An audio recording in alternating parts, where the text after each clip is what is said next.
Today I'm going to demonstrate running stitch, which creates a continuous line of stitches separated by spaces, like you see here. And it can be used in many different designs, but often a group of lines like these purple stitches are running stitch.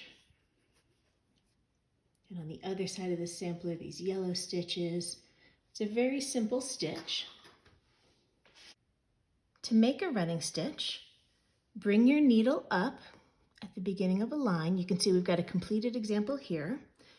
Just bring your needle up at the beginning of the line and go down about a stitch length away.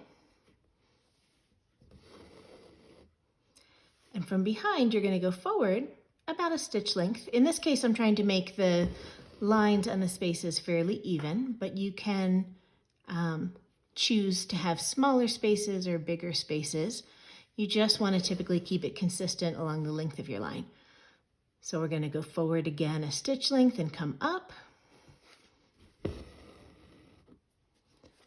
Go forward a stitch length from there to go down.